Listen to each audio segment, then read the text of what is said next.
Hey, Jeff here from Aegis Knife Works. Just wanted to shoot a video real quick. I've had a couple of people that have sent emails or asked questions since they know that I just got started and have been kind of curious about making folding knives, and a lot of people have been somewhat intimidated. So I thought it'd be interesting, if not encouraging, just to kind of show you what little I actually have by way of tooling to kind of encourage other people to get out and just make their knives. So first of all, I kind of got into this pretty heavy right off the bat. I've never made a knife prior to this first run that I did. Really excited about how things turned out, but basically I took my existing knife collection and basically sold them all except for a few. I have 3 or 4 of my high-end knives left, and just kind of kept those because I latched onto them a little bit. But that being said, just kind of walking through here and show you some of the things that I used initially to kind of get started. Obviously, got the Harbor Freight bandsaw, 200 and some bucks. I think I got it like a coupon and got it a lot cheaper than the 250 or whatever. I think I got it for 200 even. But that came in real handy. I cut all my titanium and steel with that on my first run from the plate that was sent me, so that worked out really well. Got a rigid drill press. I ended up picking this up off of Craigslist for 200 bucks. It was like 500 and some normally, so I was pretty happy about that. Not a lot of run out, pretty accurate, so I've been very happy with that. Picked up a Harbor Freight, again another cheap tool, a vibratory tumbler. It's actually the larger one, which I'd recommend. I don't know that I'd go with a smaller one. I have a smaller one. I do a little bit of reloading, and so I have a smaller one that I use for that. I just don't see that would work really well. I don't think you get power in the vibration, enough power in the vibration to kind of get the finish that you want. Obviously picked up an arbor press. I'd press my detents with that, and I guess any pins I need to press. Have a little 9-inch Porter cable just buried underneath that vise there. Disc sander, so no big deal there, just standard Lowe's or Home Depot fare, no big deal. I used it a little bit on this run just to kind of smooth things up, but not a whole lot. That's probably going to get used the least out of all the tools that I've got. And I've got a little bandsaw that I can cut with G10 with, or handle material if I want to do something. I think I played around with a couple of things, but I've had that for a long time and it works out pretty well. The bigger tool, I guess the most expensive thing that I ended up picking up, and I actually had a friend help me with this, is I ended up getting this Geo 704 mill.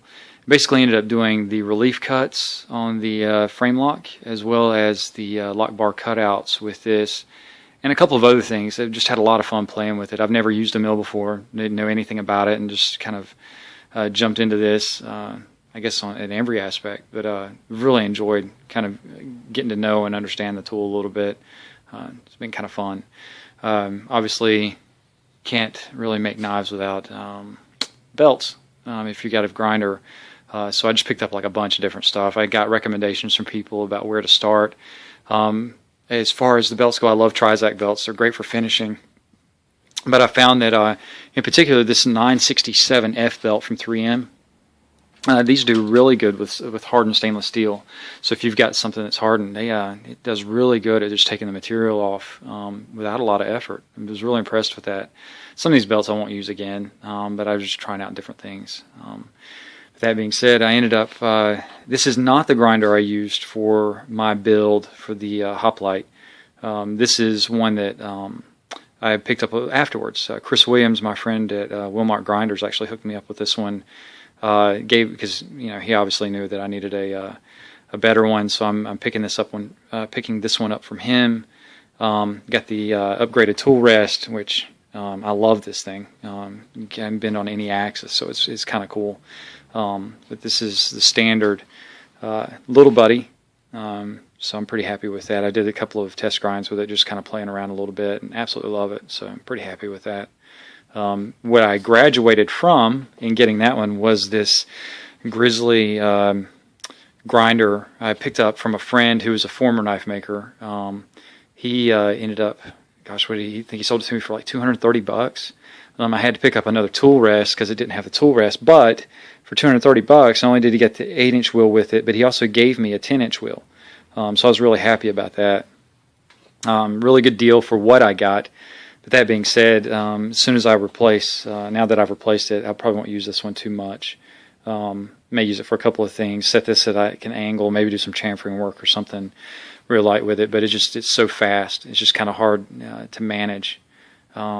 Whereas this one, or Wilmot's other ones, or maybe the TW90s or some of the other stuff out there, the variable speed stuff, just is a little bit more control and a little bit more clean, stable. It feels like when you're working with it. Outside of that, obviously just got a little workbench that I set up with all my parts, and this is where I do all my assembly. And kind of excited about some of these things. Got my ceramic bearings. I'm really happy about that. Guys at Alpha Knife Works hooked me up there. Pivots and standoffs and stop pins and lock bar stops. I'm going to actually try to implement that in the next run, as well as the ceramic bearings. Maybe a couple of other things, so we'll see how that goes. Just make it a little bit cleaner, kind of tighten things up a little bit. But obviously got the workbench, and then obviously surface plates and a tapping tool to kind of help with the tapping. Hand tapping, just it bites. Ended up breaking more taps last time than I expected, so a lot of ferric chloride to kind of get rid of that stuff. And obviously all the little mechanical tools that you need, calipers and things like that. I have a digital set, and I've got 2 of these other sets. Angle cube comes in real handy when setting your tool rest at a specific angle to do chamfering and stuff like that. But just wanted to show you there's not a lot to this, to what I've got. And in fact, I've picked up quite a bit of this since I finished my run, so there really isn't a whole lot that you need to get started. So I would just encourage anyone who's out there looking to kind of get started into it to not worry about it and just go for it. Basically, I had never made a knife prior to this one, and just decided there were a couple of things that happened. Coming back from Blade Show this last year, that caused me to stop and think and decide what I wanted to do, and I just got the itch to try it, and I've really enjoyed it ever since. So I would highly encourage you, if you're on the fence about whether or not to make a folder or just to get into knife making in general. It doesn't take a whole lot. You can get a lot of your stuff off of Craigslist and just go for it.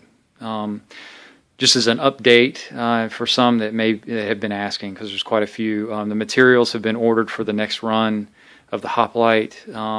Things are being worked on now. I'm hoping to have some in the next little bit. I'll keep everybody posted through USN or Facebook or YouTube or what have you, with videos and things of that nature as I make progress and get towards completing some of that production run.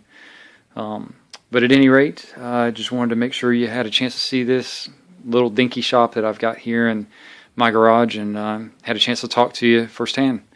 You guys be safe, and I will talk to you soon.